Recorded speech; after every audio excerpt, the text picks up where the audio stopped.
GCSEs, the most feared four-letter word.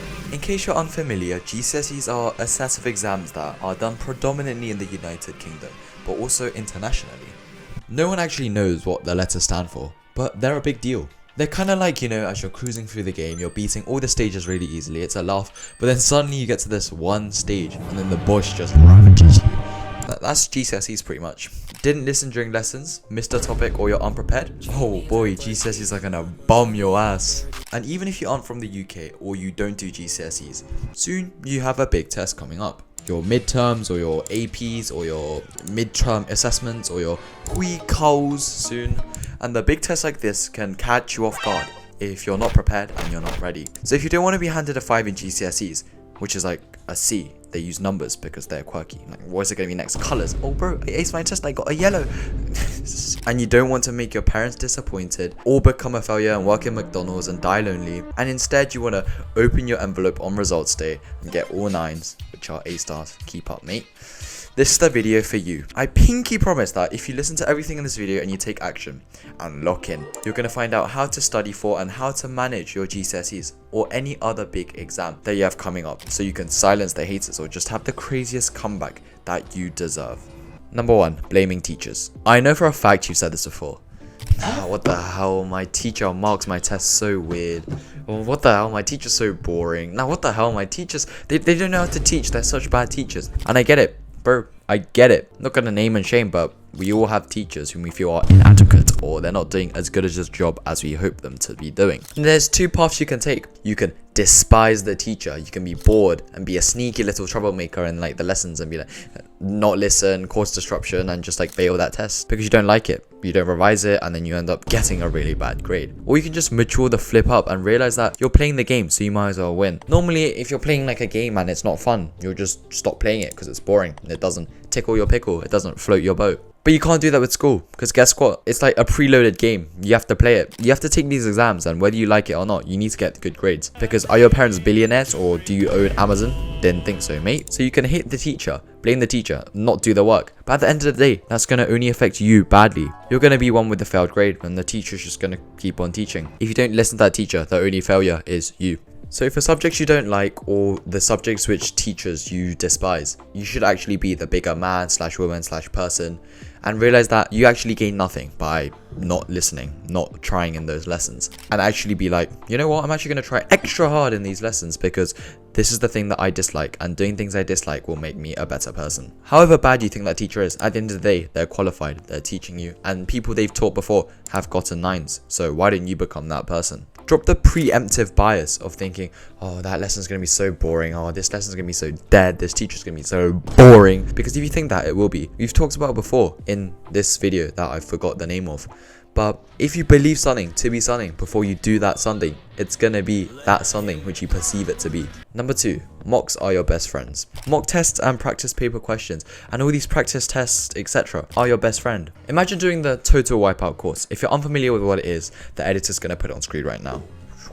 Pretty challenging, right? And then imagine like the host turns to you and it's like, oh yeah. Oh, you have 1 go, mate. Off you go. You're gonna be like, oh wait, what, 1 go? Wait. How? And before you know it, you're off. And you're going through, and then like a punching fist thing comes out and like bashes you on the head, and then like the spinny pole things like slap you, hit you, and before you know it, you're getting like bombed from all directions, right? You fail. But imagine you let that guy do it 3 times. By the 3rd time, he's going to remember, oh, I made that mistake. That punching thing's going to come out. Oh, let me duck. And then he's actually going to be remembered. He's going to like stop making those mistakes. He's going to stop getting like bummed as hard. That's you, bro. Being able to do the exams beforehand, being able to get used to the structure and getting used to the questions is actually such a blessing. And the greatest thing is that for all you smarty pants saying like, oh, but you can only do mocks once and like once isn't enough. The thing is, there's literally every single GCSE paper since like 1996 online for every single subject, past papers, and these will be your best friend. And this is literally the secret that all smart people use. Keep a track of all the questions you do and make a note of the mistakes you make and come back to them. Mistakes notes are overpowered. You write down all the things you got wrong. You have a whole list of every single question you got wrong. You make a star next to like the questions that you found difficult and you come back to that. And then that's like the fist that came out of the wall and like the wipeout course. You're gonna know when to duck because you've already done it before. So before the test, you could quickly look at it and be like, oh wait, yeah, nuclear fusion, that's when two smaller nuclei join to make a bigger nucleus. And then in the test, when that comes up, you got it. And then you're gonna ace that test. And the third thing is spaced recall. You know what, like, guys, I'll revise before the test. Like, I don't know why it's such a big deal. Like, what, 1 week before, it should be fine, right? Bro, you can't cram GCSEs or any big exam. That's just a fact. AI says that it will take around 2,850 hours of learning and studying to get all 9s in 11 GCSE subjects. If you try to cram all that in a month, you'd have to study for 91.8 hours a day. Do you see the problem? And sure, this includes learning and stuff you do in school, so it's not accurate, it's a rough estimate.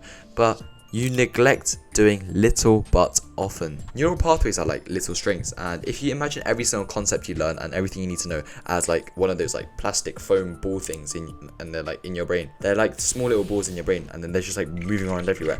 Every time you learn a concept, you tie a rope around it and like you fix it into place. But that ball's like always moving, and it's like and it's like squidgy and like squirming and wiggling. And so initially when you learn it, you only have one rope around it, and soon it will break free.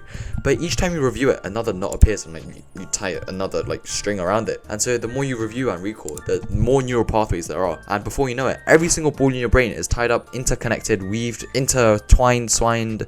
Everything your knowledge is sound and compact. Spaced repetition is literally proved to boost your memorization and cognitive skills, and reviewing it just as you're about to forget it makes it so that you think of what you know and you try to get to the point, but then that bit where you don't know, you look at it then and then you boost that memorization. So what this looks in action is like you're reviewing nuclear fission, and then the question's like, what is nuclear fission? And you're like, oh, nuclear fission is when a big unstable nucleus, it splits into smaller nuclei and three daughter particles. So that's the bit you don't know. You knew all that bit before. Flip over the flashcard and it tells you it was actually 3 daughter nuclei, and you're like, oh yeah, I get that. And then now you're gonna know that next time. However, recall is not reading over notes. Active recall is testing to see what you remember. So as we just talked about, flashcards, past paper questions, and actually putting your mind to test and doing the things is actually what's gonna make those neural pathways.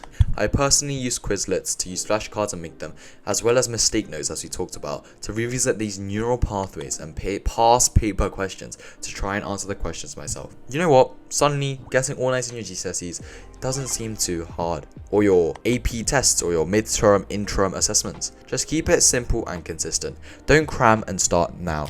Little but often. Don't blame your teacher and have a positive, outgoing mindset. Utilize mock tests and practice questions, but these are only 3 tips and inevitably there's so many more. If you want to talk to people who've already done their GCSEs, they've done their exams, or maybe they're taking the exact same subjects you're taking, and they might have some life-changing tip that they made the mistake in, but now they're passing on their wisdom to you. Join Superior Students for free. My online community, which is the first thing in the description, is a collection of a sanctuary of students, and you can quite literally find students from around the world that have already done the same test as you and are asking and giving advice there. So don't miss out, join there for free right now, and you could get access to so many different free exclusive courses, as well as learning how to learn. Once you get into this rabbit hole of getting good grades, it's deeper than you think. Check out my YouTube videos or maybe some of the exclusive courses on Superior Students, and I believe in you to get all 9s.